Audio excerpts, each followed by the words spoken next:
अब the limit of proportionality and the spring constant है, ये हमने मेरा ख्याल में पढ़ ही ली है, इसमें सच कोई चीज़ बची नहीं है। जल्दी जल्दी अगर आप चाहें तो mathematical pattern of the stretching in limit of proportionality, मैंने पहले प्रोपोर्शनलिटी का मतलब क्या है इसको ज़रा समझ लीजिएगा। मैंने थोड़ा सा आपको बता दिया था, यहाँ पे ये लोड है और ये एक्सटेंशन है। एक्सटेंशन का मतलब ये जो एक्सटेंशन है ये हमने थोड़ी देर पहले भी मैंने आपको समझा दिया था कि जो इनवर्स प्रोपोर्शनल और indirect extension is directly proportional directly to load आपके पास आ जाएगा, लोड आपके पास आ जाएगा, वेट भी हम कह सकते हैं।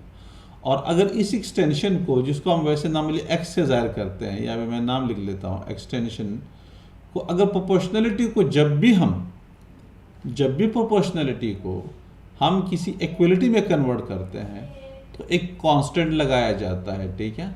वो डिपेंड कर लेता है हर एक मटेरियल के ऊपर कि कोई अगर आपके पास स्प्रिंग है तो that the value of the constant that will depends on the material from which the spring has been formed. For example, if the spring has been formed from the silver, so that will have a different value for K. If the spring has been formed from the iron, that will have a different value. For steel will have a different value. In her material के लिए K की value different होगी।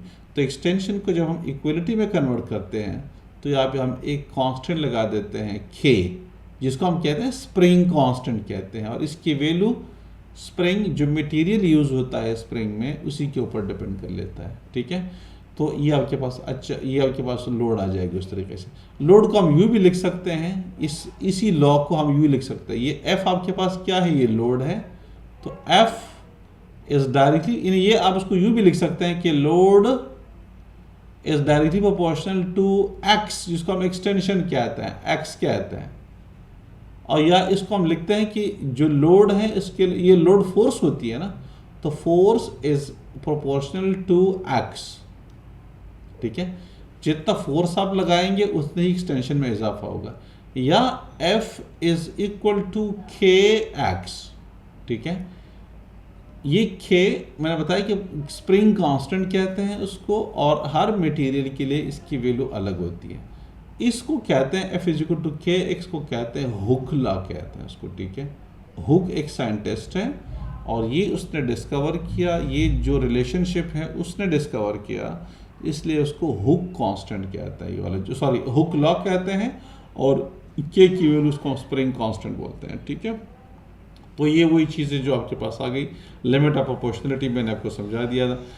ये कहते हैं कि up to this limit the extension on a spring is proportional to load, ठीक है। विद अच्छा, ये जो लॉ है ना, ये जो हम लॉ जो मैंने यहाँ पे आपको ये मेंशन किया, विद इज दैट वन, ये वाला जो लॉ है हुक लॉ है, that is within elastic limit के अंदर ये एप्लीकेबल है। Within elastic limit the load is directly proportional to the extension, या the extension is directly proportional to the load, ठीक है। विद इन इलास्टिक लिमिट, अगर elastic limit जैसे cross हो जाएगी तो फिर ये लॉ जो है एप्लीकेबल नहीं होगा। एक्सटेंशन जो आएगी that will not be according to the weight, ठीक है, प्रोपोर्शनल टू द वेट नहीं होगा, ज़्यादा हो सकता है, कम हो सकता है, मटेरियल के ऊपर डिपेंड कर लेता है। लेकिन जैसे यहाँ पे देखें कि हर 1 न्यूटन पे 0.6 का इजाफा हो रहा है, 1 न्यूटन पे 0.6, तो अब आगे जाके जब आप लिमिट को क्रॉस कर देंगे तो 1 न्यूटन पे 0.6 का इजाफा नहीं होगा, बल्कि इजाफा चेंज हो जाएगा, वो इस तरह से आगे रहेगा नहीं, बल्कि कम ज़्यादा हो जाएगा, ठीक है। तो ये तो हमारे पास हुक लॉ की बात हो गई। अब आ जाइए थोड़ा सा इसके, a piece of elastic cord is 75 centimeter long. When it is stretched, its length increases to 97 centimeter. What is its extension? बच्चों वाला है, एक्सटेंशन कितना हुआ? 22, 79, 97, sorry, 97 minus 75, you got 22.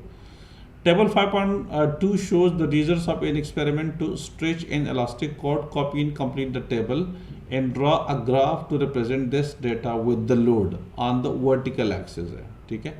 तो ये एक क्वेश्चन है, 0 है, 75 है, 2 है, 81। एक्सटेंशन कितनी आ रही है मुझे बताइए? 6 की आ रही है, 6 सेंटीमीटर की आ रही है। 81 प्लस 6 87 हो जाएगा, 87 प्लस 6 93 हो जाएगा, 93 प्लस 6 99 हो जाएगा, 99 प्लस 6 105 हो जाएगा। 105 प्लस 6 क्या आना चाहिए? 111। हाँ, अब यहाँ पे क्या हुआ, 111 की जगह अब इजाफा हुआ है 5 15 13 का इजाफा हुआ है। तो इलास्टिक लिमिट यहाँ पे देखिए ना, इलास्टिक लिमिट क्रॉस हो गई है। ठीक है, अब 6 की बजाय अब प्रोपोर्शनल नहीं रहा, जो हुक्ला अब यहाँ से डिविएट कर रहा है। ठीक है, तो ये इस तरीके से ये 14 पे 135 और सब क्या आप इसको माइनस करते जाए, 135 माइनस 118 तो 17 का इजाफा हो रहा है यहाँ पे। और इस तरह से आपके पास 156 135, तो ये आपके पास कितना इजाफा हो रहा है, 35 45 और 55, ये भी आपके पास कुछ 21 का इजाफा हो रहा है। ठीक है, तो देखिए अब यहाँ से डिफॉर्मेशन शुरू हो गई है। तो इलास्टिक लिमिट 10 न्यूटन तक इलास्टिक लिमिट था और उसके बाद डिफॉर्मेशन शुरू हो गई है। ठीक है, तो इसमें अब ये इसके जो क्वेश्चन यहाँ पे ये जो लिमिट ये हो गया, ये ग्राफ भी आपको आई एम श्योर समझ में आ रहा होगा। लिमिट ऑफ प्रोपोर्शनलिटी यहाँ पे गिवन है, लिमिट ऑफ प्रोपोर्शनलिटी है, ये आपके पास लिमिट ऑफ प्रोपोर्शनलिटी है। और यहाँ से जो अच्छा ये ग्राफ आपको थोड़ा सा समझ में आ रहा है कि इसमें क्या लिख करा हुआ है, लोड बढ़ा रहे हैं यहाँ से लेके यहाँ तक, ये पॉइंट लिमिट ऑफ प्रोपोर्शनलिटी है। यहाँ से आगे हुआ क्या कि यहाँ से आगे इलास्टिक लिमिट क्रॉस हो गई है, इलास्टिक लिमिट क्रॉस हो गई है। तो जब आप लोड को हटा देते हैं इधर से, तो ये वापस देखिए अब ये लेंथ वो नहीं रही, लेंथ बढ़ गई है, लेंथ आपकी ये वाली बढ़ जाएगी, वापस अपने पहले वाली पोजीशन पे नहीं आ रही है। पहले यहाँ पहले ये पोजीशन थी उसकी शेप की, ओरिजिनल शेप, लेकिन अब एक नई लेंथ हो गई है उसकी, इसका इजाफा मतलब ये एक मुस्तकिल इसके अंदर इजाफा हो गया, यहाँ से लेके यहाँ तक मुस्तकिल। देखिए अब जब हमने लोड हटा दिया, लोड सारा हटा दिया, तो ये वापस आगे इस पॉइंट पे नहीं आया, बल्कि इस पॉइंट पे यहाँ पे आ गया, यानी इसके अंदर कुछ एक्सटेंशन का मुस्तकिल इजाफा हुआ। ये स्प्रिंग जो मिसाल के तौर पे आपके पास ये वाला इतना सा स्प्रिंग था, सपोज करें इतना स्प्रिंग था, अब ये स्प्रिंग इतना हो गया। ठीक है, यानी ये ओरिजिनल यहाँ पे था, जीरो एक्सटेंशन थी, अब उसके अंदर जब हमने इसका लोड हटा दिया, ये वापस हमने पहले वाली पोजीशन पे आ गए, तो पहले वाली पोजीशन पे नहीं आया, बल्कि इसके लेंथ एक मुस्तकिल एक्सटेंशन हुआ है। ये देखें, जब हमने लोड ज़ीरो कर दिया इस पोजीशन पे, तो ये यहाँ पे आ गया, यानी इसके अंदर मुस्तकिल एक्सटेंशन हुआ इसमें। ठीक है, तो आई एम श्योर ये समझ में आ गया आपको। हमारा ये हुक्ला जो मैंने आपको पहले बता दिया कि force is equal to unit of extension है, F is equal to K X, जो फार्मूला मैंने आपको बता दिया था, ये हुक्ला है, और ये वही ऑलरेडी मैं आपको करा चुका हूँ। हाउ रबर्स बिहेव है, ये भी यहाँ पे कुछ खास इसमें नहीं है। रबर भी स्प्रिंग की तरह ही है, उसके अंदर इलास्टिसिटी होती है। जब आप लोड बढ़ाते हैं तो इसके अंदर इसके लेंथ में इजाफा होता है, इन्हें हम कहते हैं कि उसके अंदर एक्सटेंशन आ जाता है। तो जितना आप ज़्यादा लोड बढ़ाएंगे उतना ही ज़्यादा एक्सटेंशन आएगा। स्प्रिंग की तरह उसकी भी अपनी इलास्टिक लिमिट है, अगर उस इलास्टिक लिमिट से आप ज़्यादा फोर्स लगाएंगे तो उसके अंदर फिर डिफॉर्मेशन, एक परमानेंट डिफॉर्मेशन उसके अंदर आ जाती है। तो ये भी वैसे ही है, जैसे स्प्रिंग बिहेव कर रहा होता है वैसे ही रबर भी बिहेव कर रहा होता है। ठीक है।